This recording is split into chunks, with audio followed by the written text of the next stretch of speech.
And what is going on YouTube? Just another gaming channel, bringing you just another video. So, part 2 of the Destiny patch notes, which, as you've seen from my previous video, I decided to read through the Titan modifications and patches they've made, buffs and nerfs to weapons and to classes and abilities within each class. I finished video 1 off with the Titan, and so now I'll be talking about the Hunter. So, patch notes from Destiny. About the Hunter, we're starting with the Gunslinger. So, Gunslinger grenades. Swarm grenade increased aiming radius, 0.5 meters. Okay, so I don't know what that means exactly. Increased aiming radius. I assume that there's when they swarm, they've got an increased radius, and when they can actually go after you and attack you. So 0.5 meters extra in the chance that they can detect you and swarm. Swarm grenade detonation damage increased by 7%. So the swarm grenades also got 7% increase, which is nothing to brush your nose up at. 7% increase if you've got all those swarms tracking you. Now they've got a little bit of extra distance of detection, as well as a buff to the damage. I think that's quite nice. Now, trip mine grenades is a controversial issue. I mean, the amount of times I've been killed by trip mine grenades on Iron Banner, except I cannot get kills with trip mines. I cannot get them. I can damage people with them, but I can't get kills. I can only get killed by them, though. Anyway, trip mine no longer attaches to targets, so that's good. Arms on impact, then bounces and attaches to the terrain. So, trip mine no longer attaches to targets. Arms on impact, when it hits you, then bounces and attaches terrain. That no longer happens. Now, trip mine damage reduced by 3%, and that might just give me a chance to actually finally escape one. You never know. So, Golden Gun base damage increased by 50%. So yeah, So the base damage. A lot of people have been moaning about the Golden Gun. So they've increased the base damage by 50%, and during AI combatants, another 30%. So we're talking PvE. So you're talking an 80% increase in the Golden Gun in PvE. A 50% overall increase in its base damage, yeah? Now the Deadeye perk now increases Golden Gun damage by additional 30%. So, I mean, what can you really... you can't, that's a lot of buffs for a gunslinger, isn't it? I mean, the Deadeye significantly increases the accuracy and damage of the Golden Gun, and now you've got another 30% on top of that. Now, I've always gone for Keyhole. Golden Gun over penetrates, can damage multiple targets, but to be honest, I think I'll be changing it to Deadeye after seeing these new notes. Now, the melee throwing knife. The base damage has been reduced by 10%. So, from what I understand from when I was watching Planet Destiny about this, you can no longer throw a knife and kill an enemy. It's got to be a throw and a bullet, or throw and a couple of bullets. Now, I think the only way to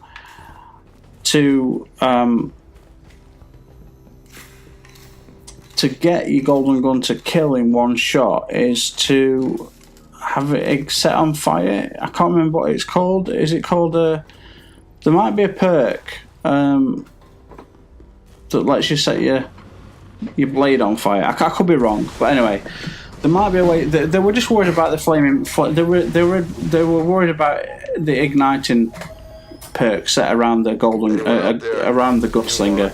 So essentially, they've took the base damage, reduced it by 10%. Now, Circular Life.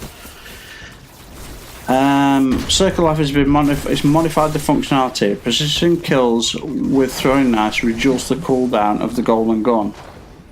Okay. So, I thought that's what it already did. I thought that's what Circular Life already did. Precision kills with throwing knives reduce Golden Gun's cooldown time. Yeah. Okay, I don't know what. Anyway, Circular Life no longer extends the duration of Golden Gun, and Circular Life has a +1 armor removed. Okay, so if you've got Circular Life on and you've got some of the other stacks, I'm assuming. So that sucks for some of you Golden Gun users. Scavenger. Scavenger, increased amount of grenade and melee energy awarded by 33%. So that's great, picking up ammo reduces the cooldown of your grenade and your throwing knife, but you also get a 33% buff of that energy rewarded. Chain of Woe, you get +1 recovery added, and Over the Horizon, you get +1 recovery removed. So, you know, they're trying, aren't they? They're trying to balance it, and I think they're doing a good job. I think they are. Despite a lot of frustrations with most people setting up their Guardians in a certain way, guys, go experiment. I've got 3 Guardians. I play with them in all different sorts of ways. I think it's great. Stop all trying to find the best Guardian and then put a one-shot weapon in his secondary and a one-shot in his third. Nobody plays with primers anymore.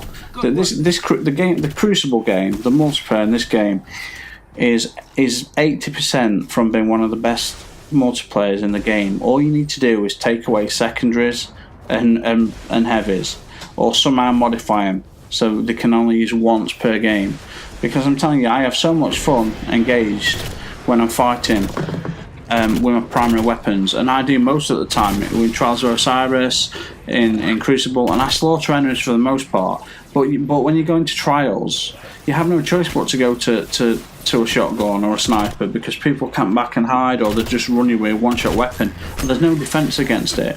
And it doesn't matter how good you are, there's no defense against it. So, you know, so I'm just saying, just my off-cusp opinion there. I'm just saying. So, the Hunter, Blade Dancer, Grenade, skip grenade tracking time reduced to 8 seconds from 12 seconds. Ooh, so you got less tracking on that grenade, boys. Skip grenade detonation damage reduced by 13%. So you boys have had you've had an overpowered character for a long time, and now it's time to feel what we feel when we're playing with other characters. Double jump. Blink now incurs a -1 recovery penalty. Interesting. Super Arc Blade.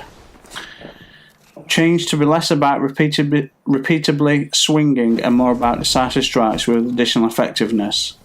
So I tried it out earlier. You can no longer jump in the air and just swipe R1 and fly around the screen trying to blade dance and attack anyone that hopefully the auto-lock tracks. You've got to be good now, guys. So, haha. Anyway, so base duration increased by 2 seconds. Hit detection test range increased by 0.5 meters. Damage increased by 30% against AI combatants. I mean, that's great. They're giving us more power in PvE. That's brilliant, because I'm a PvE player primarily. They've added a 0.8 second cooldown between arc blade swings while airborne. See, a 0.8 second cooldown while you're airborne, guys. So it's a whole second. Energy cost per swing is increased by 20%. Energy cost on hit is decreased by 20%. See what happens. Vanish. Now causes a player to vanish on cast in addition to its normal functionality. Showstopper. Damage radius extended by 1 meter. Melee string and the melee blink strike. So, the melee blink strike. Lunge distance increased by 0.4 meters. The backstab, the valid backstab angle reduced by 30 degrees. The escape artist invincibility effect delayed by 0.5 seconds. And fast twitch recharge reduced by 20. Passives. Encore. Killing an enemy with an arc blade now extends its duration and grants a 150% increase to arc blade damage for a short time. So some of those passives work out alright, don't they, if you know what you're doing. But the Blade Dancers have really hit it hard there.